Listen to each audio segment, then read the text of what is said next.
My brother used my credit to get a $450,000 loan, and my family asked me not to report it. The champagne was already chilling in my car when my phone rang.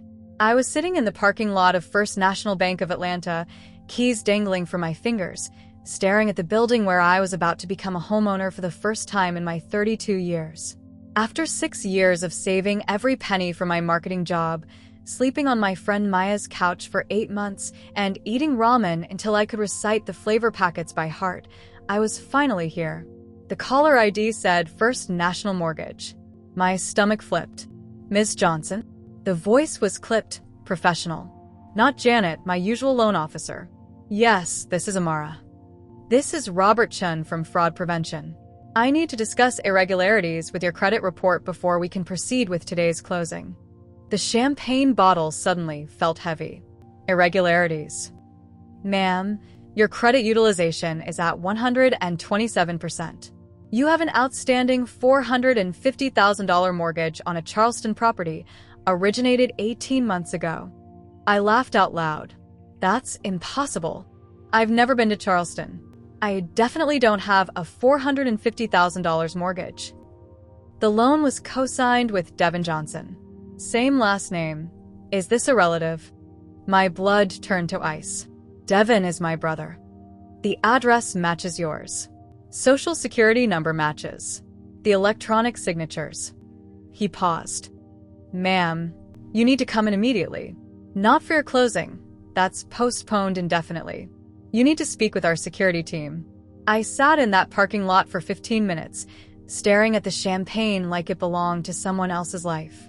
Devin, my older brother who always had get-rich-quick schemes, who'd borrowed money countless times promising to pay back when this deal comes through.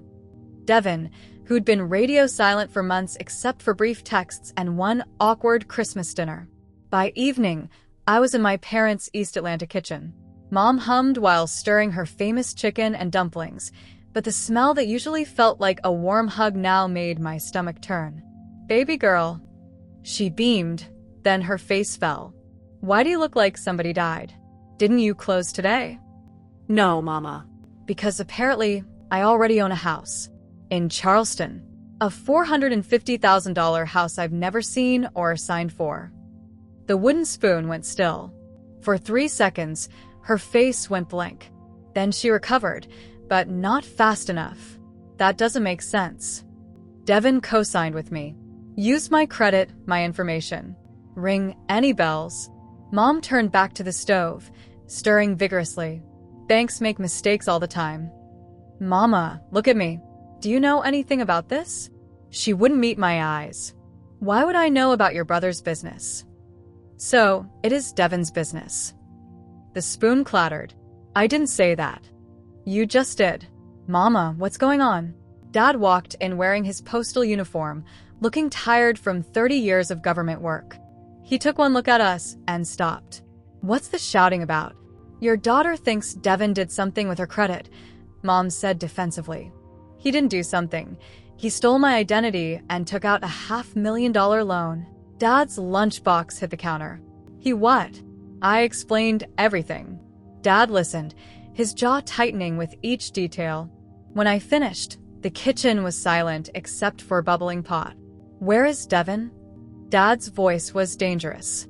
Charles, don't start, Mom warned. You don't know the facts. Then tell me the facts, Carmen. Mom's shoulders sagged. She looked every one of her 63 years. It was supposed to be a family investment. Devin found this beautiful house in Charleston. Reminded him of Nana's place. He said it was a chance to keep land in Black hands. Honor her memory. Nana's been finished for 3 years. Devin said if we all went in together, it could be legacy for the whole family. We all? Who's we all? Mom's silence answered everything. Just Devin and me. Except I didn't know. He said you'd agreed. Said you'd talked about it. Signed electronically.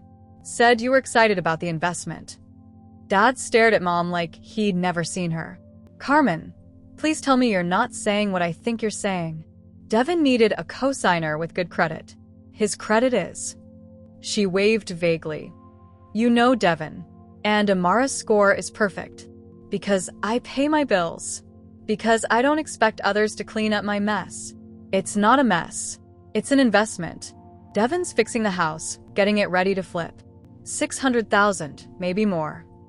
I never agreed to any of this. I never signed anything. He said you'd signed electronically. Electronic signatures require verification, codes, confirmation. I've never signed anything for Devin. Reality settled over her face like dust. The bank officer said you'd signed. Someone signed using my information. There's a difference. My phone buzzed. Robert Chen. Signatures created using driver's license scan and digital recreation software.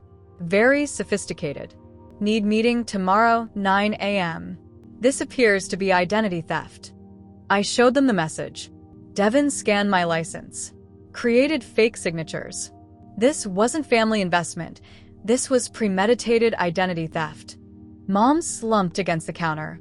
But he said you knew. He lied. I grabbed my purse. Now I decide whether to press charges or let him destroy my financial life. Dad's voice stopped me at the door. Amara. There's something else. I turned slowly. What? The Charleston house deed. It's not in both your names. I waited. Just Devin's name. He's sole owner. The kitchen spun. What? You're co-signed on the loan but don't own any property. So, I'm responsible for the loan but own nothing. That's what records show. Jesus Christ. I laughed bitterly. He didn't just steal my credit. He set me up to pay for a house I'll never own. Mom cried openly. Baby, we didn't know. You knew what? That Devin suddenly became capable of legitimate business? That Devin, who's never held a job 6 months, became a real estate mogul? He said he'd changed.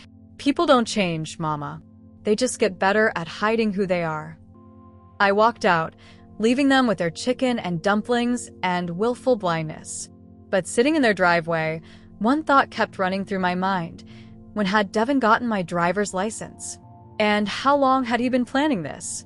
The drive to Charleston took 4 hours. I gripped the wheel so tight my knuckles went white around Macon and stayed that way until I pulled into 847 Magnolia Street. I sat in my car for 10 minutes, staring through my windshield, trying to make sense of what I was seeing. It was Nana's house.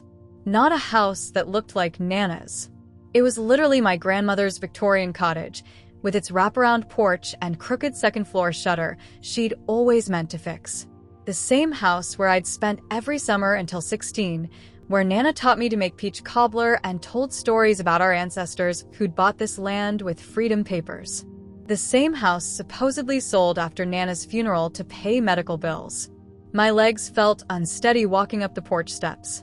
The key was still hidden under the third loose floorboard, exactly where Nana kept it. My hands shook lifting the board, finding the magnetic case. The front door opened with the same familiar creak. Inside, everything was wrong. Staged like a showroom, generic beige and navy furniture, perfect throw pillows, no personal items. Gone were Nana's vintage teacups, hand-stitched quilts, family photos covering every surface. Instead, mass-produced home goods art and fake plants that would never need Nana's loving care. On the kitchen counter, where Nana rolled biscuits every Sunday, sat glossy real estate brochures.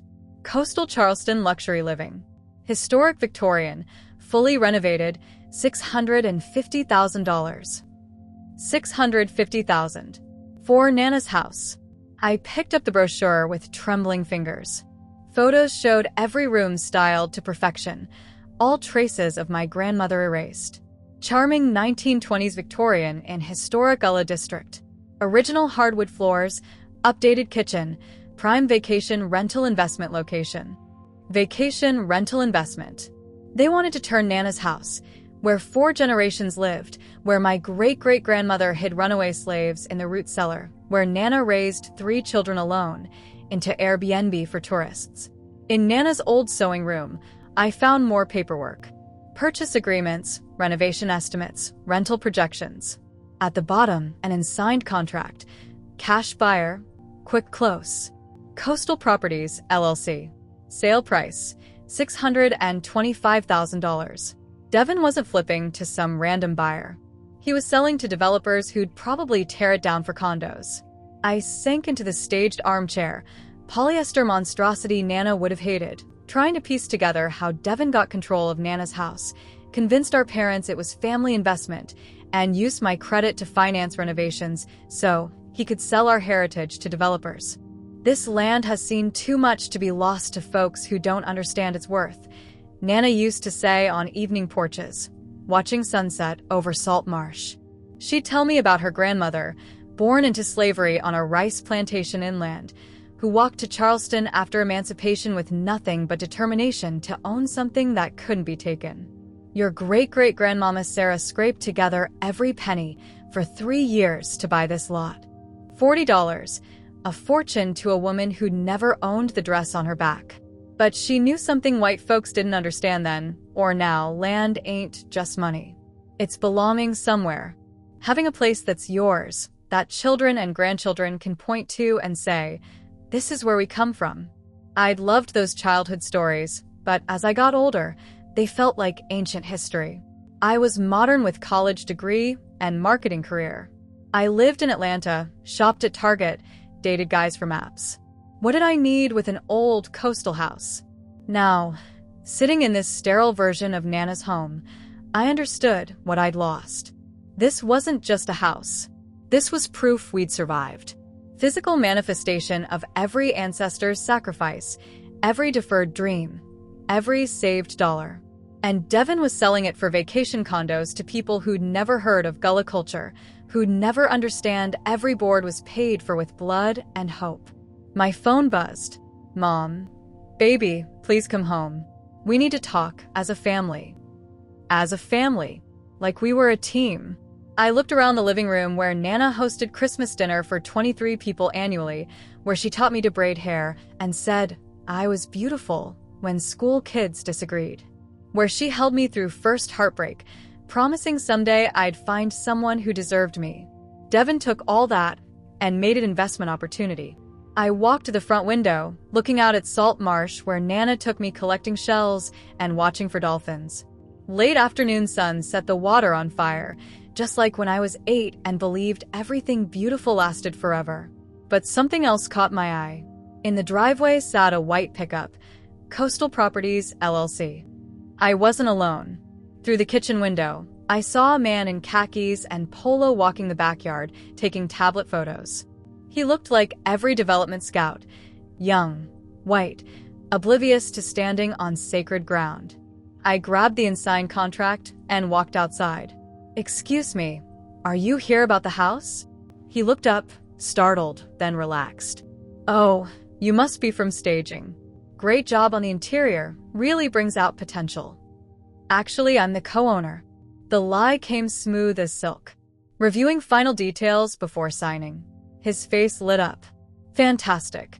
I'm Brad Morrison from Coastal Properties. We're excited about this acquisition. This whole block's perfect for our development project." Development project? We're planning to tear down these old houses and build luxury condominiums. Coastal Charleston Living, 36 units, with harbor views. 40% return on investment within 2 years. I kept my face neutral, heart racing. Tear down the houses? Absolutely. These Victorians are charming but impractical for modern luxury living. Too much maintenance, too much character. He laughed. Our demographic wants granite countertops and walk-in showers, not creaky floors and old-world charm. And you're buying this house for $625? Cash offer, quick close. Your partner Devin seems motivated to sell. My partner Devin, the brother who'd stolen my identity to finance our family legacy's destruction. Well, I said, folding the contract into my purse, there might be complications with that timeline. Brad's smile faltered. Complications? The ownership situation is more complex than it appears. I'll be in touch. I walked back to my car, leaving him in Nana's backyard with his tablet and 40% return dreams. Driving away from 847 Magnolia Street, I made 2 decisions. First, Devin wasn't selling Nana's house. Not to Coastal Properties, not to anyone. Second, I was done protecting family members who'd rather destroy our heritage than preserve it. The fight had officially begun. Sunday dinner at the Johnson household had always been sacred. Growing up, you showed up for PM sharp, said Grace, and pretended to be happy family for 2 hours. Even after Nana died and tradition felt hollow, we kept going out of misguided obligation. This Sunday felt different the moment I walked through the front door. Devin was already there, sitting in his usual spot wearing a crisp white button-down that probably cost more than my car payment. He looked good, better than in years. Fresh haircut, polished shoes, teeth so white they practically glowed. "There's my little sister," he said, standing to hug me like we were still kids. I stepped away before he could touch me. "Don't, Amara." Dad's voice carried warning. "Sit down. We need to talk." The table was set with Mom's good china, blue and white pattern for holidays and special occasions. She'd made Devin's favorites: fried chicken, mac and cheese, collard greens, cornbread. The smell that used to make my mouth water now turned my stomach. "Quite the spread for a fraud investigation," I said, taking the seat across from Devin. "Nobody's investigating anything," Mom said quickly, setting sweet tea on the table. "We're family. We talk through problems." "Our problems?" Did everyone here co-sign a $500,000 loan without knowing? Devin leaned back, studying me with that calculating childhood look. "You always were dramatic, Mara." "Don't call me that. Look, I get you're upset." "Upset? Devin, you stole my identity, forged my signature, destroyed my credit." "I didn't destroy anything. Your credit's fine." "My credit is maxed out. Temporarily. Once the house sells, everything gets paid off and you make money. It's called investment." Dad cleared his throat. "Devin, explain to your sister how this investment works." Devin straightened, slipping into his sales pitch voice, smooth, confident, completely full of shit. "You know how gentrification works, right?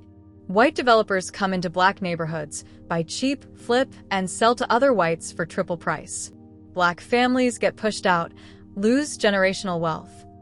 "I know what gentrification is. But what if we got there first? What if black families like ours started buying and flipping before white developers could grab them?" I stared at him. "You think you're fighting gentrification by selling Nana's house to developers who want to tear it down for luxury condos?" His smile flickered. "How do you know about coastal properties?" "I went to Charleston yesterday. Saw the house. Met Brad Morrison. Saw the development plans." Dead silence. Mom stopped fidgeting with her napkin. Dad's fork froze. "You went to the house?" Mom whispered. "I went to our grandmother's house. The house you said was sold for medical bills. The house that's been in our family for generations. The house Devin staged like a showroom to sell to developers." "Language," Dad warned. "Don't police my language. How did you get Nana's house?" Devin shifted. "It's complicated. Uncomplicated." He looked at her parents, then back. "When Nana got sick, before she died, she signed papers. Power of attorney giving me control if she became incapacitated. You had her declared incompetent? I protected her. She was 87 with dementia. Couldn't manage finances. So you took them over." "I took care of her. Paid medical bills, managed care, kept her comfortable. And yes, I kept the house instead of selling to debt collectors and nursing homes." I felt underwater, trying to breathe thick liquid. The medical bills. Mom told me the house was sold to pay them. Another silence. "We told you what we thought you needed to hear," Mom said finally. "You were starting your new job, getting your life together. We didn't want to burden you with family drama." "Family drama? This is our heritage. Everything Nana fought for. And now it's worth over $500,000, Devin said. Do you know what we can do with that money? What opportunities that opens? What opportunities? Helping developers destroy a historic black neighborhood. One house, Mara. And the money could change everything. I could start a real business. Mom and Dad could retire. You could buy that condo and have money left over. With money from destroying our family's legacy." Devin's face hardened. "Our legacy is surviving, rising up, taking opportunities when they come, not clinging to old houses because of romantic ideas about the past." You forged my signature. I used your credit to create opportunities for both of us. Without my permission, you would have said no. The truth hung like grease fire smoke. Of course I would have said no. Because it's fraud. Because it's illegal. Because you're scared. You'd rather play safe and stay small than take risks that could pay off. I stood so fast my chair fell backward. I paid for your rehab twice. Lent you money for that failed food truck. Co-signed your apartment lease when nobody else trusted you. Don't lecture me about taking risks on family. And I paid for your college, Devin said quietly. I stopped breathing. What?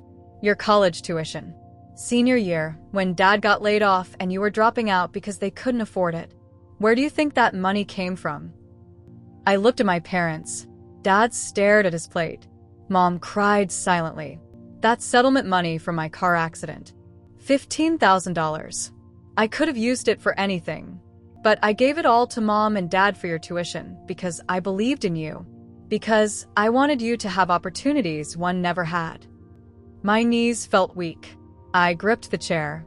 So, yeah, I used your credit. Because technically you owe me. We're even now. Even? You think destroying my credit makes us even. I think you finally paying me back makes us even. I looked around the table, really looked. Dad, who couldn't meet my eyes. Mom, whose tears looked more like relief than regret. Devin, who genuinely believed paying my education bought him the right to steal my identity. You're all insane. That's when Mom reached into the china cabinet and pulled out a manila folder. Baby, she said gently, like talking to a scared child. We've worked something out. Something that protects everyone. She slid the folder across like serving dessert. I opened it with shaking hands.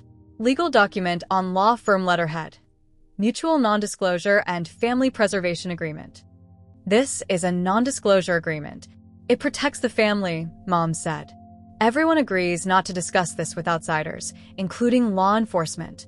In exchange, Devin pays off the mortgage once the house sells and compensates you for inconvenience. Inconvenience? You think identity theft is inconvenience. We think it's a family matter that should stay in the family, Dad said. I stood, clutching the NDA. You want me to sign a contract promising not to report my own brother's crime against me. We want you to think about what's best for everyone, Mom said. Everyone except me. I walked toward the front door. Amara. Devin called from the hallway. This is your chance to be part of something bigger. Don't throw it away, because you're mad. I turned around one last time. I'm not mad, Devin. I'm done. I left the NDA on the hallway table and walked out of my childhood home, knowing I might never walk back in. Monday morning found me in Charleston County Courthouse basement, surrounded by dusty file cabinets and musty paperwork smell. I'd driven back at 5 a.m., fueled by coffee and rage, so pure it felt like rocket fuel. The clerk who helped me was a middle-aged black woman named Mrs. Patterson with reading glasses on a beaded chain and the look of someone who'd seen every property dispute imaginable. You want everything on 847 Magnolia Street for 5 years? She asked, pulling out a thick folder. Everything. Deeds, mortgages, liens, permits, tax records. She spread documents across a metal table under fluorescent lights that made everything sickly yellow. This your family's property? It was my grandmother's house. Something in my voice told her not to ask follow-ups. She nodded and left me with the paper trail of my family's betrayal. First document dated 3 years ago. Power of attorney, financial affairs, Ernestine Johnson to Devin Michael Johnson. Signed in Nana's shaky handwriting, 2 months before she died. 2 months when dementia was so deep she couldn't remember my name half the time. Next document made my stomach clench. Quitclaim deed, Ernestine Johnson to Devin Michael Johnson. $1 consideration. $1. Devin transferred ownership of a $500,000 house to himself for $1 while Nana was dying. But that was just the beginning. Loan documents told a story that made my blood run cold.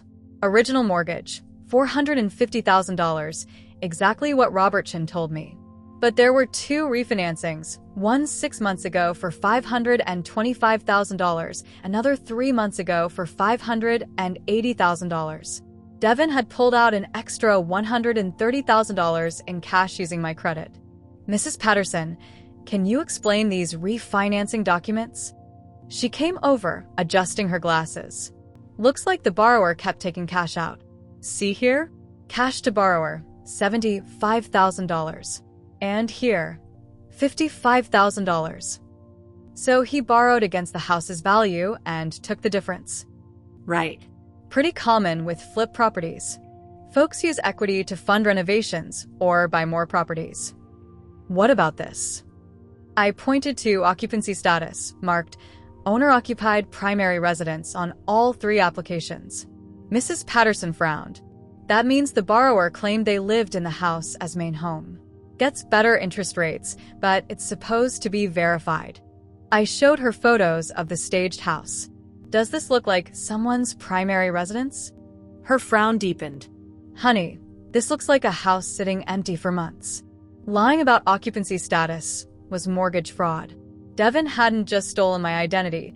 He'd committed multiple federal crimes. Mrs. Patterson, do you have surveillance footage from the loan signings? Interesting question. She looked around like checking for eavesdroppers. We're not supposed to share that without court order. But I've been working here 28 years, and I've seen lots of families lose heritage property to fast-talking relatives. She studied my face. Your grandmother ever mention anyone pressuring her into signing papers? She had dementia. She didn't mention much toward the end. Mrs. Patterson nodded slowly. Wait here. She disappeared into a back office and returned with a small envelope. Security footage from the first loan signing. Sometimes the system makes extra copies by accident. She handed me the envelope meaningfully. Purely accidental, you understand. Inside were 3 printed surveillance stills, black and white and slightly blurry, but clear enough to make my heart stop. First photo showed Devin at a signing table across from a loan officer. Second showed the same scene from different angle. Third showed Devin sitting next to a woman with my haircut, my build, wearing clothes similar to mine. But when I looked closer at her face, it wasn't me. It was a stranger. A woman I'd never seen, posing as me to commit identity theft. My hands shook so hard the photos fluttered like leaves. Mrs. Patterson, I need a lawyer. Do you know anyone who handles identity theft cases? I know someone better. She pulled out a business card. My niece Tasha. She does legal aid work, specializes in predatory lending and housing fraud. She's been fighting these cases for years, especially when they target Black families. An hour later, I sat in a cramped office above a soul food restaurant in North Charleston, looking at a woman who couldn't have been 30, but had eyes that had seen too much injustice for one lifetime. Tasha Williams was small and fierce, with natural hair pulled back in a headscarf and a Howard University law degree framed behind her desk. She listened to my entire story without interrupting, occasionally jotting notes. When I finished, she sat back and steepled her fingers. Your brother didn't just commit identity theft and mortgage fraud. He exploited an elderly woman with dementia to steal generational Black wealth. And now he's selling that wealth to developers who want to gentrify a historic Gullah community. So you'll help me? Honey, this case hits every injustice I went to law school to fight. She leaned forward, fire in her eyes. We're not just stopping your brother. We're making him a cautionary tale. She opened a laptop and started typing rapidly. First, we file a police report for identity theft. Then we request forensic accounting of all loan proceeds. Then we file emergency injunction to stop any property sale. Can we get the house back? If we can prove the power of attorney was obtained through elder abuse, we can void the deed transfer. Your grandmother's house should have gone to her estate, which means it should have been distributed according to her will. I felt hope for the first time in 3 days. What if she didn't have a will? Then it goes to her heirs equally. That's you, your brother, and your parents. Tasha smiled grimly, which means Devin never had the right to sell it in the first place. She handed me a stack of forms. We'll need documentation of everything, bank records, surveillance photos, evidence of occupancy fraud. And I need you prepared for war, because your family will come at you hard when they realize what you're doing. I thought about the NDA on my parents' hallway table, about Mom's tears and Dad's disappointment, about Devin's entitled smirk when he claimed I owed him. I'm already at a battle, I said. I just finally decided to fight back. Tasha stood and extended her hand. Then, let's win this thing. For your grandmother, for your family's legacy, and for every Black family watching developers steal their heritage one fraudulent deed at a time. As we shook hands, I felt something shift inside me. This wasn't just about my stolen credit anymore. This was about justice. This was about protecting something bigger than all of us. This was about making sure Nana's sacrifice meant something. The call came at 6:47 a.m. on a Thursday, 3 weeks after I'd filed the emergency injunction to stop the sale of Nana's house. Ms. Johnson, this is Marcus Webb from the Charleston Post and Courier.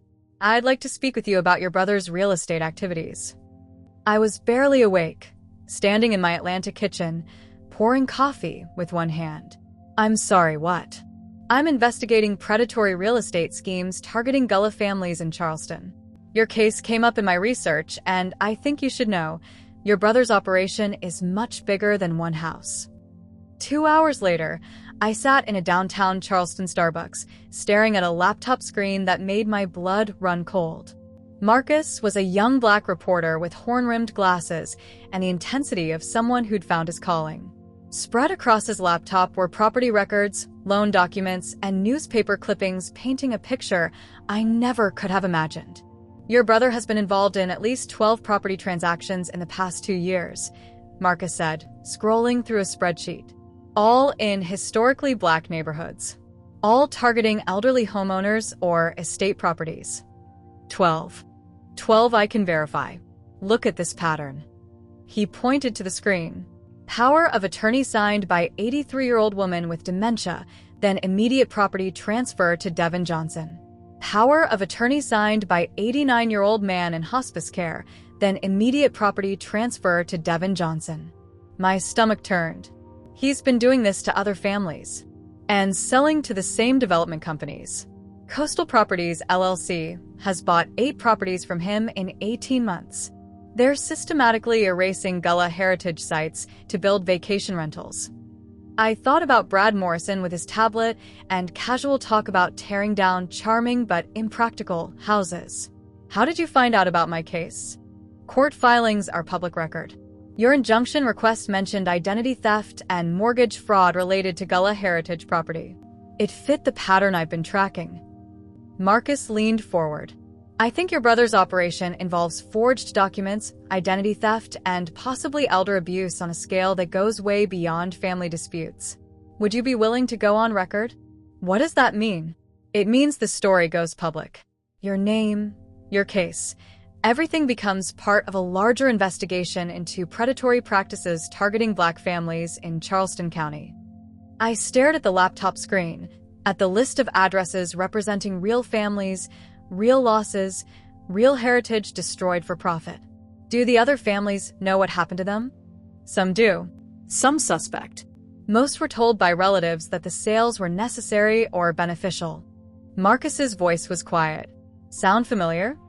That afternoon, I sat in Charleston County Courthouse for what was supposed to be routine hearing on my injunction request. Tasha had warned me it would be simple, present evidence of fraud, request the court stop any property sale pending investigation. What I walked into was chaos. The courthouse steps were crowded with news vans, cameras, and reporters shouting questions at everyone who walked by. Someone had leaked the story, and suddenly my family's private nightmare was front-page news. Devin Johnson, suspected in elaborate real estate fraud scheme targeting Gullah families, read the Channel 4 banner. Sister fights to reclaim ancestral property stolen through identity theft. Inside the courtroom, the situation was even worse. Devin sat at the defendant's table with a lawyer who looked like he charged more per hour than I made in a month. Behind him, I spotted Mom and Dad in the gallery, looking shell-shocked and smaller than I'd ever seen them. When Judge Patricia Reeves called the case, Tasha stood up with a thick folder of evidence. But before she could speak, Devin's lawyer stood up. Your Honor, We'd like to present evidence that Ms. Johnson's claims are part of a family dispute over inheritance, not criminal fraud. Objection, Tasha said immediately. This is about documented identity theft, Your Honor. The criminal charges speak for themselves. What criminal charges? Devin's lawyer asked. That's when the prosecutor stood up from the back of the courtroom. The state is filing charges of identity theft, mortgage fraud, and elder abuse against Devin Michael Johnson. We have surveillance evidence and forensic document analysis supporting these charges. The courtroom erupted. Cameras clicked, reporters scribbled, and Devin's face went white as his lawyer whispered urgently in his ear.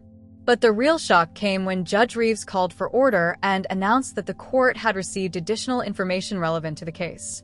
It appears that Mr. Devin Johnson is not the only family member with financial exposure in this matter. The court has been informed that Charles and Carmen Johnson mortgaged their primary residence to provide funding for these real estate transactions. I turned around to stare at my parents. Dad was staring at his hands. Mom was crying silently. The mortgage on the defendant's parents' home is now 6 months behind in payments. The lender has begun foreclosure proceedings. The world tilted sideways. My parents had risked their home, the house I grew up in, the house they'd owned for 30 years, to fund Devin's scheme. During the recess, I cornered them in the hallway. You mortgaged your house? My voice came out as a whisper. Dad finally looked at me. Devin said he needed investors. Said the returns would be big enough to pay off our mortgage and have money left over for retirement. How much? $200,000, Mom said through her tears. We refinanced the house and gave him the cash. $200,000? I felt dizzy. That's why you wanted me to sign the NDA. You weren't just protecting Devin. You were protecting yourselves. We thought it would work, Dad said desperately. Devin showed us the projections, the profit margins. He said it was foolproof.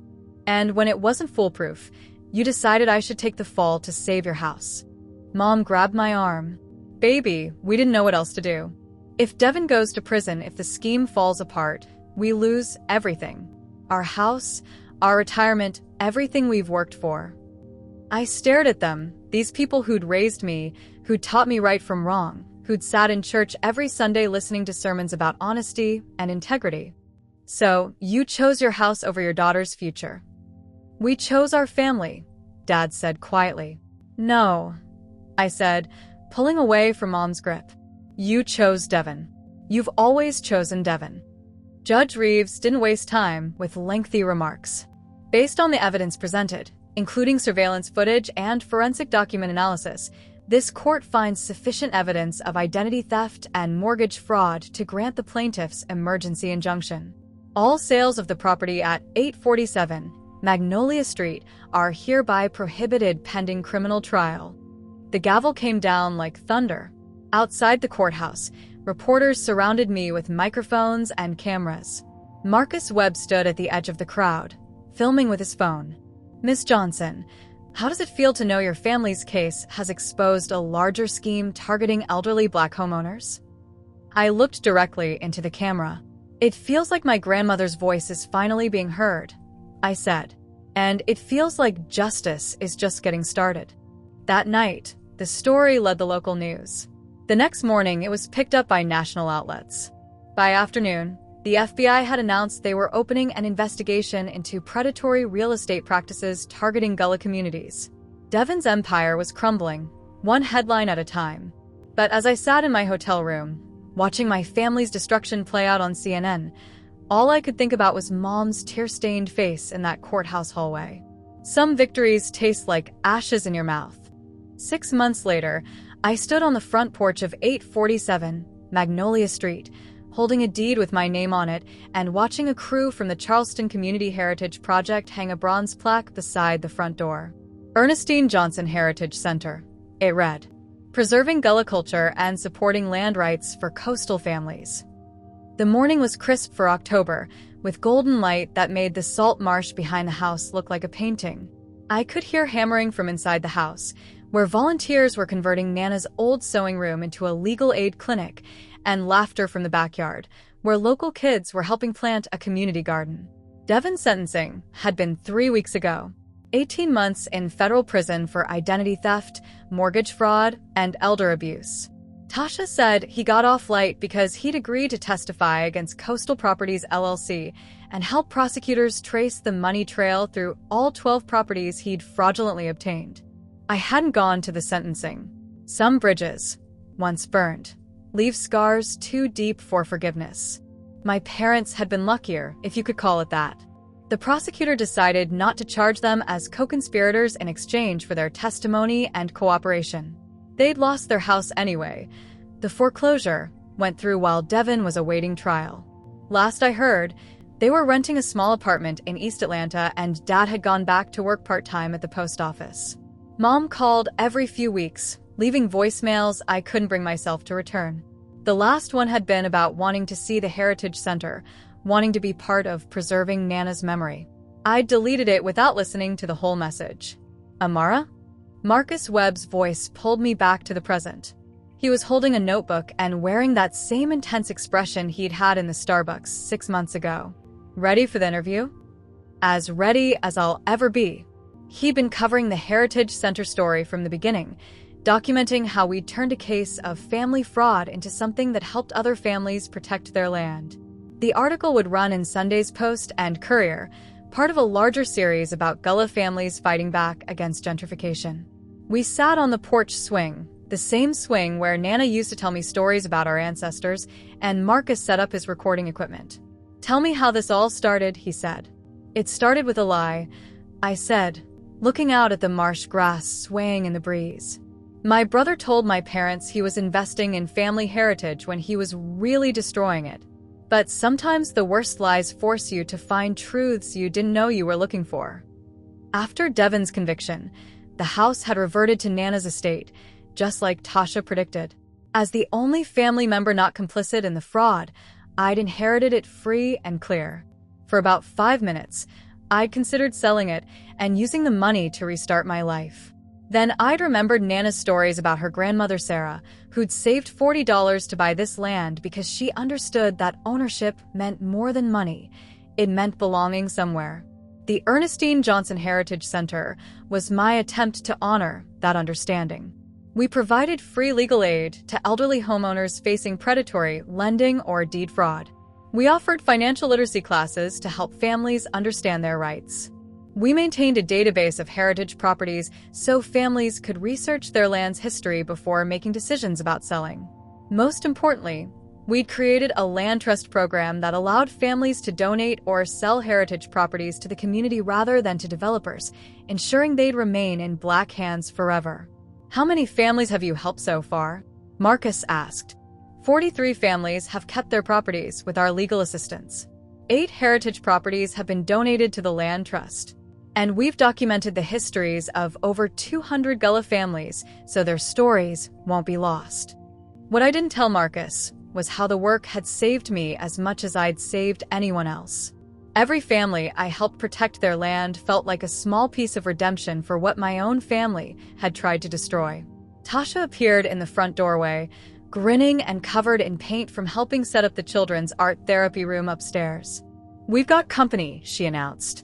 Behind her came Mrs. Patterson from the courthouse, along with 3 other elderly Black women I'd met through the Heritage Project, Mrs. Williams, whose family had almost lost their farm to a fraudulent tax lien, Mrs. Brown, whose son had tried to sell her house without her knowledge, and Mrs. Hayes, whose grandson had been pressuring her to sign over power of attorney.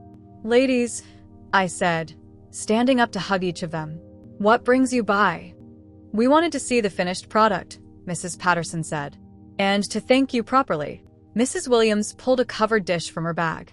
"Made you some shrimp and grits. Figured you might be too busy saving the world to cook for yourself." They settled themselves on the porch like they'd been coming here for years, sharing stories and community gossip while the smell of sawdust and fresh paint drifted from inside the house. "Your grandmother would be proud," Mrs. Brown said quietly, reaching over to squeeze my hand.